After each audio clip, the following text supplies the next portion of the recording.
ઉના ગીર ગઢડામાં ઉનાળાની શરૂઆતમાં પાણીની ગંભીર સમસ્યા સર્જાઈ। કોંગ્રેસે સરકાર પર આયોજનના અભાવનો આક્ષેપ કરી આવેદન આપ્યું। ઉના અને ગીર ગઢડા તાલુકામાં ઉનાળાની શરૂઆત સાથે જ પીવાના પાણીની ગંભીર સમસ્યા સર્જાઈ છે। આના કારણે સ્થાનિક લોકોમાં ભારે રોષ જોવા મળી રહ્યો છે। જિલ્લા કોંગ્રેસ પ્રમુખ પૂંજાભાઈ વંશની આગેવાની હેઠળ તાલુકા કોંગ્રેસ સમિતિએ રાજ્યના મુખ્યમંત્રી ભૂપેન્દ્રભાઈ પટેલને સંબોધીને પ્રાંત અધિકારીને આવેદનપત્ર પાઠવ્યું છે। તેમાં તાત્કાલિક પાણી પુરવઠો સુધારવાની માંગ કરવામાં આવી છે। આવેદનપત્રમાં જણાવાયું છે કે ઉના અને ગીર ગઢડા તાલુકાના અનેક ગામોમાં 10થી 15 દિવસના અંતરે પાણી આપવામાં આવે છે, જ્યારે કેટલાક વિસ્તારોમાં 20 દિવસ સુધી પાણી મળતું નથી। ઉના દીવ જૂથ યોજના તેમજ નર્મદા આધારિત યોજનામાંથી મળતા પાણીમાં ઘટાડો થતાં આ સમસ્યા વધુ વકરી છે। ગ્રામજનો દૂર-દૂરથી પાણી લાવવા મજબૂર બન્યા છે। ગત ચોમાસામાં ઉનાળાની હજી શરૂઆત થઈ છે અને ઉનાળાની શરૂઆતમાં જ પહેલા જ ફેઝમાં કે પહેલા જ તબક્કાની અંદર ગ્રામ્ય વિસ્તારમાં પીવાના પાણીની ગંભીર સમસ્યાઓ ઊભી થઈ છે। ઉના તાલુકાને ગીર ગઢડા તાલુકાની અંદર કુલ 5 ઝોનની અંદર પાણીનું વિતરણ કરવામાં આવે છે। એમાં Bediya zone, Drona zone, Nagadiya zone, Dangda zone અને અંડા ઝોન।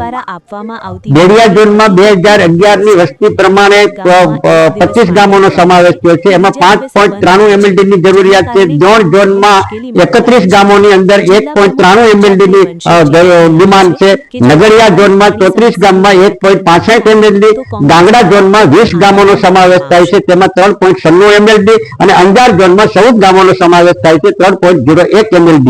એટલે કુલ રિક્વાયરમેન્ટ જે છે એ 16.48 MLD ની જરૂરિયાત છે। એની સામે 124 ગામો છે।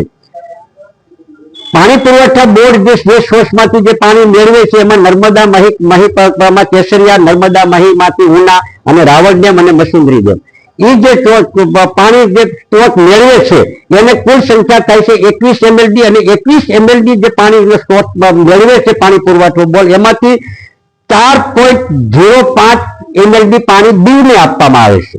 હવે દીવ એમાંથી બાદ કરતા બાકી વધે છે, પાછળ વધે છે 16.95। હવે પાણી પુરવઠાના જે આંકડાઓ છે એ પણ આંકડાઓ અને 2011 ની વસ્તી મુજબ પર વ્યક્તિએ 70 લીટર પાણી ગ્રામ્ય વિસ્તારમાં આપવાનું હોય છે પર ડે। હવે એને બદલે અત્યારે પાણીની સંખ્યા રેકર્ડ ઉપર ચકાસતા પૂરતા પ્રમાણમાં પાણી છે, પૂરતા પ્રમાણમાં જથ્થો છે અને પાણી પુરવઠા બોર્ડના કહેવા પ્રમાણે કે અમે સપ્લાય કરીએ છીએ। હવે ગ્રામ્ય વિસ્તારમાંથી જે રજૂઆત આવે છે, દાખલા તરીકે મોટા ડેસર ગામના સરપંચ છે ભાઈ પ્રતિનિધિ ભરતભાઈ, તો મોટા ડેસર ગામની અંદર 7 દિવસે પાણી થાય છે। જે ગામમાં મારું પોતાનું ગામ છે એ દુધાળા ગામની અંદર 7 દિવસે અને 8 દિવસે પાણી આવે છે। એટલે 2 મહિનાથી 7 દિવસે અને 8 દિવસે પાણી આવે છે। તો મારા ગામની 2000 ની વસ્તી છે તો 1,40,000 પર સીટર એક વ્યક્તિએ 70 લીટર લીધે 1,40,000 લીટર પાણી પર ડે જરૂરિયાત પડે છે। તો એ પાણી તો અમારા ગામે પૂરતું પાણી આવતું જ નથી। આ જ પરિસ્થિતિ દુધાળાની નથી, બાકીના તમામ ગામોમાં જૂથ યોજનામાં સમાવેશ થયેલા તમામ ગામોની આ પરિસ્થિતિ છે।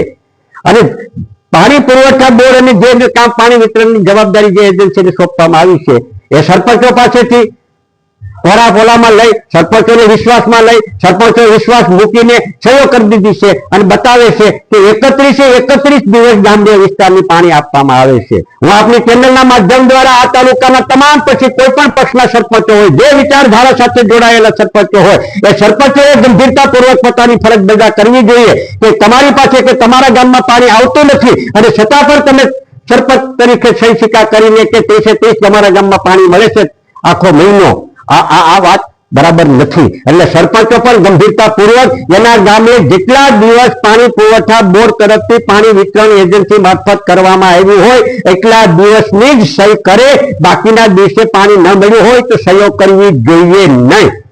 મારા દુધાળા ગામના નાના ભાઈના ઘરેથી સરપંચ છે એમ છે આ પ્રકારની પરિસ્થિતિ આવે છે। એટલે આની ગંભીરતાથી નોંધ લઈ અને આજે અમે કોંગ્રેસ તાલુકા કોંગ્રેસ ગીર ગઢડા, તાલુકા કોંગ્રેસ ઉના શહેર સમિતિ દ્વારા આજે આગેવાનો દ્વારા પ્રાંત અધિકારીશ્રીને આવેદનપત્ર આપવામાં આવ્યું છે કે રેકર્ડ ઉપર જે આંકડાઓ જે આપવામાં આવ્યા છે એ આંકડાઓ કરતા સ્થળ ઉપર વિપરીત પરિસ્થિતિ છે, તો એની ચકાસણી કરવામાં આવે। જો પૂરતું પાણી છે તો ગ્રામ્ય વિસ્તારમાં 8 દિવસે પાણી મળે છે, તો બાકીનું પાણી પૂરતું નથી મળતું તો એ બાકીનું પાણી ક્યાં જાય છે?